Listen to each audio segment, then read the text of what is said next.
오늘 이렇게 아브라함의 이렇게 신앙은 가장 소중히 여기는 그 독자 이삭까지도 이렇게 바치는 신앙의 정말 최고봉의 어떤 순종의 모습들을 이렇게 보여주게 됩니다. 이게 대부분의 성도님들은 돌아가실 때까지 이 정도 단계까지 가기가 너무 어렵습니다. 우리의 자아와 우리의 견고한 짐과 우리의 선호하는 여러 일들 때문에 이렇게 가시는 분들이 별로 없는 것 같아요. 믿음의 조상이기 때문에 갈 수 있지만 우리도 최대한 여기에 근접하게 우리의 하나뿐인 인생을 값지게 이렇게 살아야 될 것 같습니다. 그 이제 고난 주간을 우리가 이렇게 지나고 있는데 이 고난 주간은 이제 고통의 그 시간들이죠. 예수님과 함께 그 십자가의 고난을 우리가 묵상하면서 가는 길인데 이 세상에 있는 모든 일들은 고난이 없으면 부활의 영광이 없습니다. 그래서 그 이렇게 산모들도 그 10개월 동안 아기를 막 뱃속에 되게 무겁게 갖고 있다가 엄청난 고통을 느끼면서 아이를 출산해야지 이제 새 생명이 이렇게 태어나는 것처럼 이 인생에는 고난이 없이는 이렇게 부활이 없는 것 같습니다. 그래서 우리가 이 고난 주간을 철저하게 잘 보내면 또 부활절날 더욱더 큰 은혜를 주실 것 같습니다. 로마서 8장 17절 말씀에 보면 자녀이면 또한 상속자고 하나님의 상속자요 그리스도와 함께한 상속자니 우리가 그와 함께 영광을 받기 위하여 고난도 함께 받아야 할 것이니라. 그러니까 우리가 그 아브라함과 같이 믿음의 조상 아브라함 같이 상속자라는 거죠. 그리스도와 함께 속한 상속자 이삭과 같은 상속자인데 그와 함께 고난을 우리 받아야만 그 영광의 길로 우리도 갈 수 있다라는 것입니다. 이 이삭은 아버지 아브라함의 어떤 결박에 대해서 끝까지 순종하면서 정말 생명을 바치는 그런 결단을 이삭은 그 젊은 나이에 했습니다. 이삭의 나이에 그렇게 했다라는 거 참 값진 것 같아요. 그래서 이삭은 평생에 고난이 없이 형통한 삶을 이렇게 살았죠. 이렇게 짧고 굵게 그 십자가의 길을 갔습니다. 우리도 짧고 굵게 가는 게 이렇게 좋습니다. 광야 40년 이렇게 뺑뺑이 돌다가 이렇게 가는 것보다 어찌됐든 아브라함과 이삭과 같이 이렇게 온전한 순종의 단계로 가는 것이 이렇게 중요합니다. 그래서 이 고난의 길이 없으면은 정말 이게 참아야 된다는 거죠. 우리 자녀들을 키울 때도 이렇게 엇나가거나 부모의 뜻대로 안 갈 때 몇 번 하고서 안 된다고 이렇게 버릴 수는 없잖아요. 끝까지 그래도 내 자식이니까 참을 수밖에 없는 거죠. 이렇게 드라마나 영화 같은 데 보면 어떻게 됩니까? 그 가족 이렇게 자녀가 막 교도소도 들락날락하고 막 그래도 부모는 끝까지 그죠? 자녀 편을 들고 그 형제들도 끝까지 그 옥바라지 하면서 뭔가 이렇게 돌이킬 수 있도록 끝까지 포기하지 않는 게 그 가족들의 모습인 것처럼 우리도 그 우리 삶에 있는 어떤 그 일들 어떤 자녀 교육부터 아니 우리 삶에 하나님이 주신 어떤 사명의 길에 갈 때 이런 힘쓰고 애쓰는 그런 단계들이 필요하다는 것입니다. 예수님도 십자가를 지기 전에 겟세마네 동산에서 기도하셨잖아요. 이 겟세마네라는 뜻이 뭐예요? 진리기다라는 뜻입니다. 거기에 올리브 나무가 이 겟세마네 동산에 이제 성지순례를 가시면 뭐 몇천 년 된 그 올리브 나무가 얼마나 이렇게 많이 있는지 몰라요. 거기는 이제 올리브 나무가 되게 많이 있습니다. 그래서 예수님께서도 그 올리브 나무 근처에서 이제 기도를 하셨죠. 그래서 이 올리브유를 짠다는 거죠. 이렇게 짓이겨가지고 짜는 그 추수하는 그 틀이 있었기 때문에 거기가 겟세마네입니다. 예수님께서도 땀방울이 핏방울이 되도록 그죠? 기도하셨죠. 그 십자가의 사명을 감당하기 위해서 왜냐하면 아버지로부터 단절되는 것이고 예수님도 흔쾌히 원치 않는 길이고 거기에는 십자가에는 주님의 그 하나님의 임재와 자비가 전혀 없고 은혜가 없는 공간이기 때문에 얼마나 고통스러운 공간인지 모릅니다. 그러니까 예수님조차도 내가 심히 고민하여서 죽게 되었으니 제자들에게 기도하라. 그랬는데 제자들이 두 번, 세 번 이렇게 고민했는데 못했잖아요. 그러니까 한 시간도 나와 함께 깨어 있을 수 없느냐. 예수님께서 이렇게 말씀하셨습니다. 그래서 이 십자가의 길은 때는 외로운 길인 것 같아요. 주변 사람들이 내가 가고 있는 이 고난의 길을 알아주지 않고 바울도 마찬가지죠. 바울이 동역자들이 바울의 그 큰 뜻을 끝까지 알아주는 동역자들은 별로 사실은 없었습니다. 그래서 우리에게 주어진 그 십자가의 길이 다 다를 거예요. 어떤 분은 조그마한 십자가가 있을 것이고 어떤 분들은 큰 십자가가 있을 것인데 다 우리의 실력과 우리의 능력에 맞게 하나님 주신 그 십자가를 우리는 그거를 이제 내팽개치고 가는 게 아니고 끝까지 겟세마네 그의 각오로 짓이기는 땀방울이 핏방울이 되는 각오. 여러분들 예수님도 땀방울이 핏방울이 되도록 그 기도하신 것처럼 산모도 마찬가지잖아요. 아기 출산할 때까지 땀방울이 핏방울이 되도록 끝까지 막 10시간을 진통하던 20시간을 진통하던 그거를 이렇게 하다가 요즘은 이제 제왕절개라는 좋은 의료기술이 있기 때문에 꼭 그렇지는 않습니다. 하다가 이제 막 남편 잡죠. 막 욕하면서 빨리 제왕절개 시키라고 나 죽겠다고 이렇게 하는 좋은 제도가 있어서 그 십자가의 길을 이렇게 외면할 수 있는 여러분들 좋은 얼마나 좋은 때인지 모릅니다. 그래서 선악을 알게 하는 나무를 먹음으로 그 출산하는 고통을 하나님께서 더하게 하셨잖아요. 그래서 바울이 이렇게 사역 초기에는 결혼하지 말고 주님의 사역에 전심전력하는 게 사실 더 좋다. 근데 외로우면 결혼해라 이렇게 하다가 사역 말미에는 뭐라고 하냐면 우리 여자분들을 이렇게 결혼하지 말라고 했더니 이게 수다 떠시면서 교회에 별로 덕이 안 되는 거예요. 그래서 그 바울의 사역 말미에는 결혼해라. 적극적으로 결혼해서 애 낳고 집안일 해라. 그러면서 너희의 구원을 그게 이루는 것이다. 그 고난 가운데 집안 깊숙이 들어가서 그 십자가의 그 길을 짊어지는 게 여러분들의 구원을 완성하는 거라고 바울이 얘기했습니다. 그래서 이 고난이 없이 정말 우리의 성품과 그런 우리의 사명을 감당하기는 대부분의 사람은 너무나 어렵다. 등 따스고 배부르면 주님의 길에서 이렇게 벗어나고 제가 그 얘기했던 것 같아요. 그 이온이에 있는 어느 집사님 부부를 이렇게 권면하는데 그 전에 교회 있었을 때 얘기입니다. 그 대부분의 분들이 남편 너무 심하다 이혼해라 막 이렇게 했는데 저희 부부만 용서해주고 이렇게 남편에게 편지를 한번 써봐라. 그러면 이게 서로 집 나간 남편이 돌아올 것이다.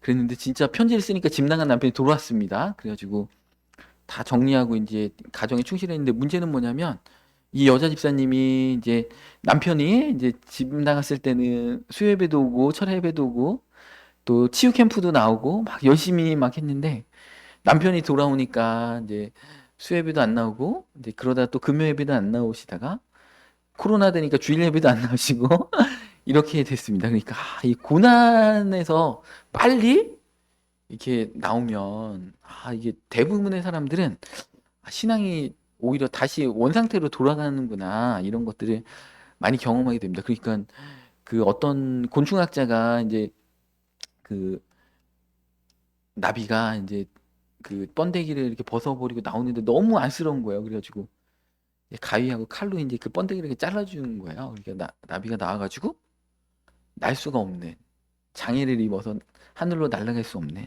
그러니까 여러분들이 그 십자가의 어떤 고난이 각자마다 다 틀린 어떤 고난의 모습들을 우리한테 맞춤식으로 줬거든요. 왜냐하면 하나님은 우리의 소가지를 누구보다 더 잘 아시기 때문에 우리가 뭘 좋아하는지, 뭐에 약한지, 뭐 다른 건 다 괜찮은데 이걸로 하면 이제 걸려 넘어지는 다 아시기 때문에 그 부분에 맞춰서 이제 트레이닝을 이렇게 해주시는데 거기에서 우리의 사명이 그 우리를 더 크게 사용하시기 원하실수록 그걸 쉽게 이렇게 해결해 주지 않고 그거를 진짜 이렇게 나비가 번데기를 뚫고 나올 수 있도록 여러분들 그 짐승들도 마찬가지예요. 막 짐승들보다 사람이 사실 더 그렇죠.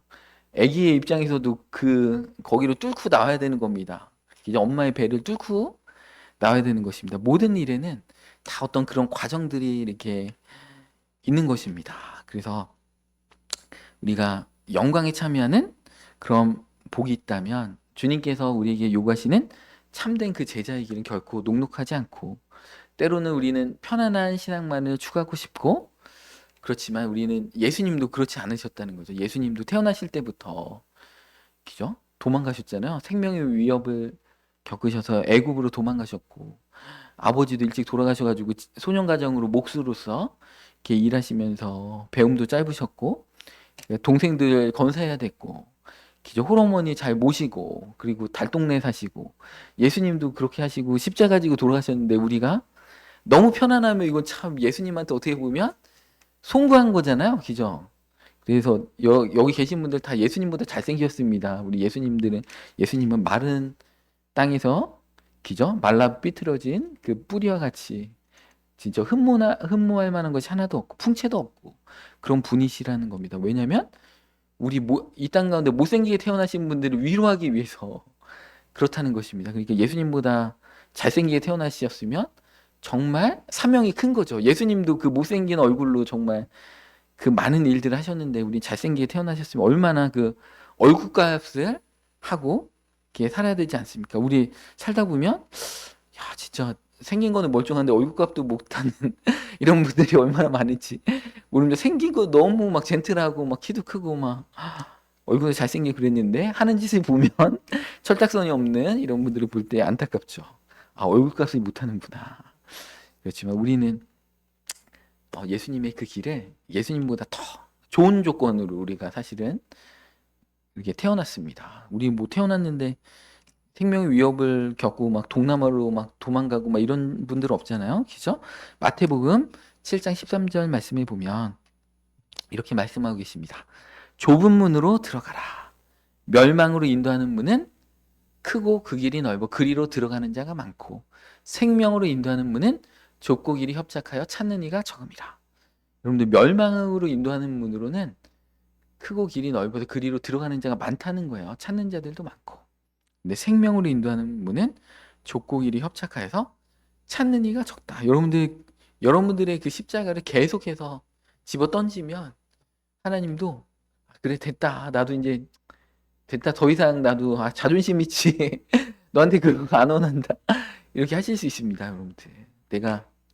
바울도 그 고단의 길 본인이 원했으면 안 갔을 거예요. 안 갈 수 있는 그런 조건들이 됐던 분인데 때로는 우리가 그죠? 교회 안에서 어떤 일들을 감당하고 또 공동체 안에서 내가 이렇게 우리보다 믿음이 연약한 분들 세우기 위해서 내가 또 참아주고 내 시간과 물질을 그분을 위해서 써주고 이런 그 십자가의 길들을 우리가 이렇게 해야 된다는 것입니다. 또 때로는 이해되지 않는 우리 삶의 어떤 고난 가운데 주님의 그 뜻들을 또 묵상하는 그런 일들도 이렇게 필요할 것입니다. 그래서 우리가 어떤 작은 그 십자가들 우리 삶에 있었던 것들 또 때로는 우리의 그 이런 얘기도 하기도 하잖아요. 우리 가족에 있는 이게 자녀들이나 집안의 원수와 같은 사람이 생각하면서 그 사람이 우리의 십자가라고 막 이렇게 그 얘기하기도 이렇게 합니다. 그런 분을 용서하고 끝까지 품고 가는 게 십자가일 수도 있습니다. 왜냐하면 혈연 관계로 묶었다는 것은 일단 뭐 이게 그 호적에서 파내지 않는 이상은 갈라질 수가 없기 때문에 그런 분들 끝까지 용서하고 그분의 선교사로 우리를 파송하신 거죠. 그 가정의 선교사.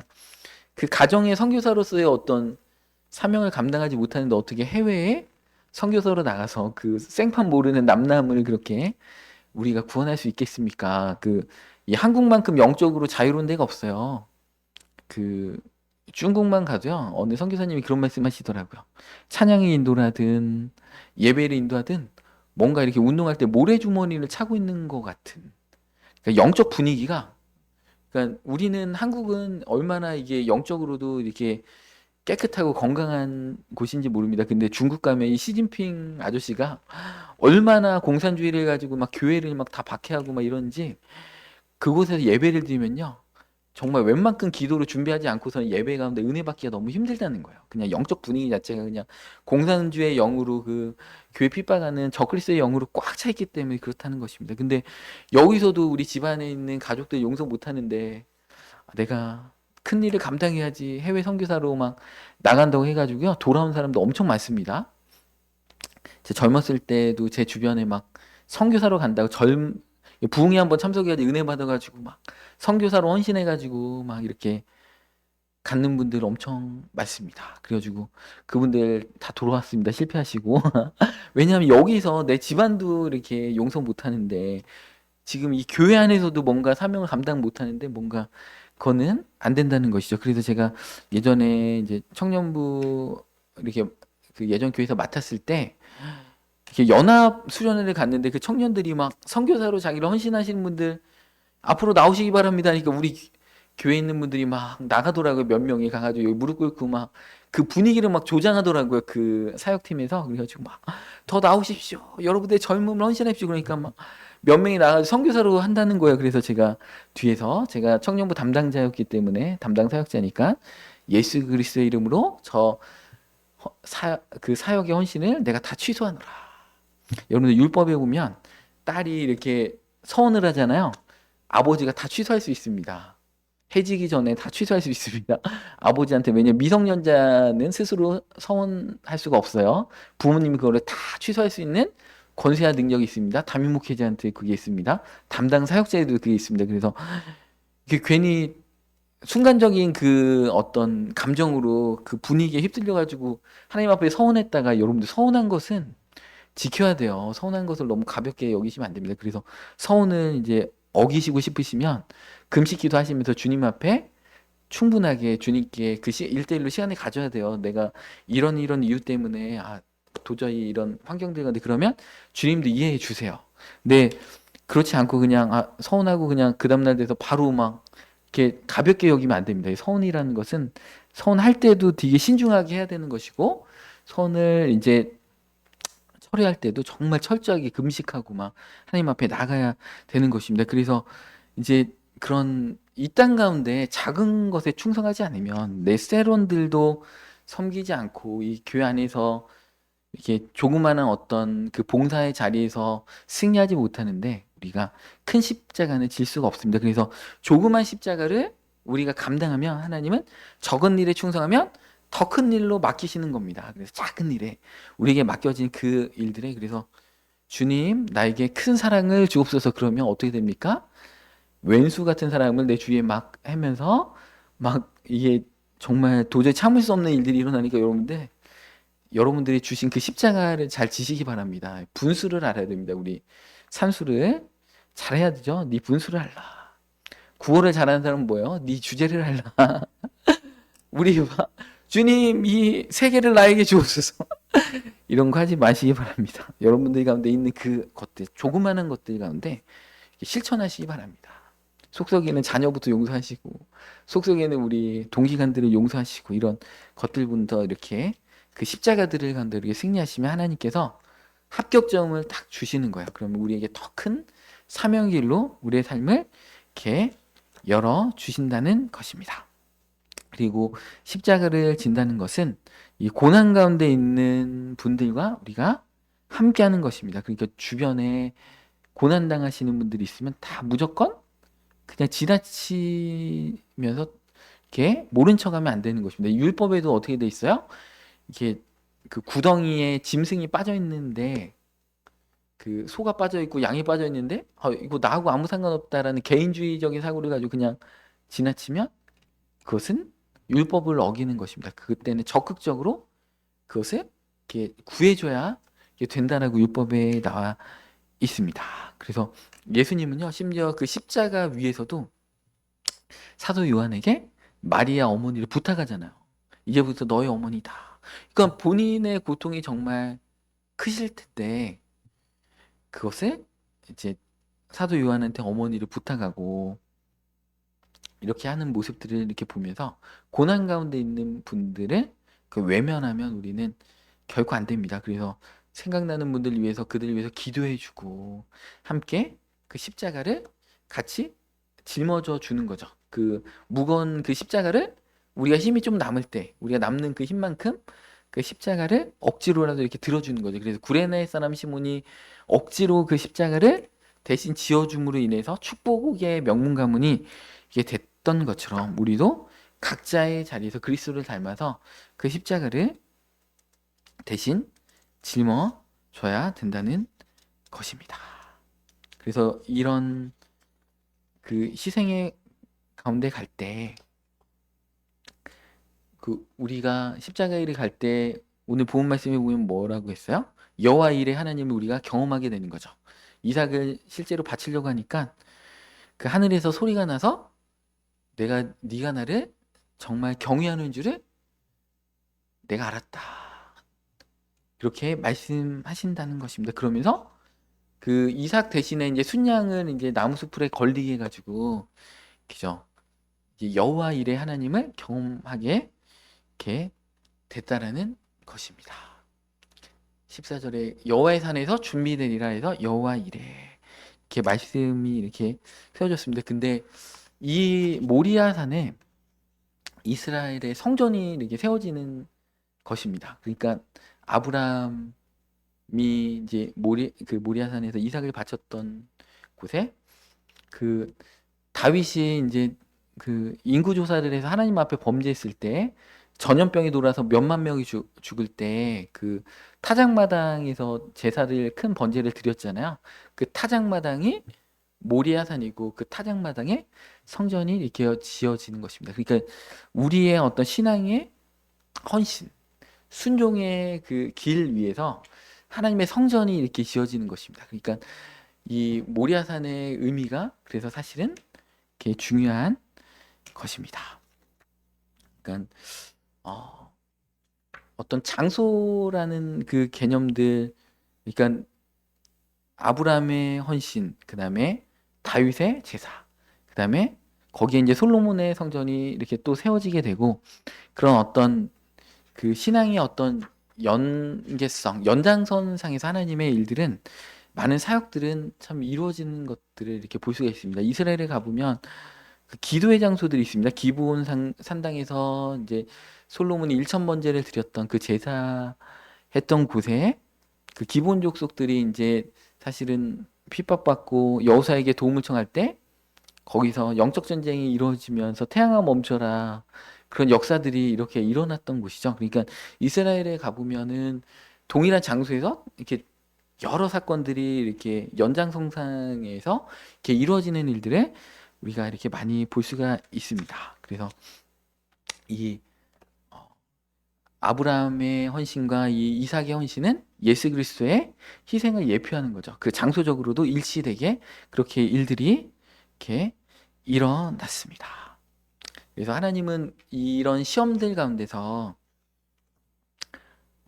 우리를 단련시키시고 그 합격점을 주셔서 우리를 영광스럽게 쓰기를 원하시는 것입니다. 그래서 그 우리를 파괴하거나 무너뜨리려는 그 고난이 결코 아니라는 것입니다. 그래서 여기에 통과하게 됐을 때 그 어떤 이 통과한 이 테스트를 예수 그리스도의 십자가의 예표로 하나님은 사용하시고, 그 보이지 않는 것들을 보는 그 아브라함의 그 신앙을 확증해 주시면서 구체적으로 이 땅 가운데 그 하나님의 언약이 구체적으로 더 디테일하게 깊게 이렇게 성취되는 것들을 볼 수 있습니다. 그래서 다시 한번 오늘 본문 말씀에 보면은 이제 다시 한번 하나님께서 나타나셔서 아브라함에게 언약을 주셨던 그 것들을 다시 한번 확증시켜 주십니다. 그래서 17절에 오늘 본 말씀 볼까요? 내가 내게 큰 복을 주고 내 씨가 크게 번성하여 하늘의 별과 같고 바닷가의 모래와 같게 하리니 내 씨가 그 대적의 성문을 차지하리라. 또 내 씨로 말미암아 천하 만민이 복을 받으리니 이는 내가 나의 말을 준행하였음이니라 하셨다니라. 예전에 주셨던 그 약속이 더 다시 한번 확증되어지고 더 구체화되어지고 그 약속의 깊이와 넓이가 더 커지는 것들을 우리는 이렇게 볼 수가 있습니다. 우리는 사실은 우리 삶에 그 이삭과 같은 것들을 내려놓기가 사실은 너무나 힘듭니다. 우리 삶의 어떤 안정적인 것들, 본토 친정 아비 집의 집과 같은 것들을 이렇게 떠나보내기가 어려운 거죠. 그래서 그게 우리의 경력과 성공이 우리의 우상이 되기도 하고, 또 자녀 교육에 지나치게 집착하면서 하나님의 주권보다 우리 자녀들이 명문대에 가서 뭔가 이렇게 고3 때도 막 교회에 나오는 것도 절제시키면서 그렇게 하기도 하고, 아니면 이 디지털 시대에는 SNS 구독자의 수가 중요한 거잖아요. 그래서 블로그 아니면은 페이스북이나 뭐 인스타그램에서 나를 막 팔로우하는 사람이 몇 명이냐, 이런 것들을 통해서 정말 하나님의 인정보다 자기의 SNS 추종자가 몇 명이냐, 이게 더 이렇게 중요한 디지털 그 우상 숭배의 시대가 이렇게 도래했습니다.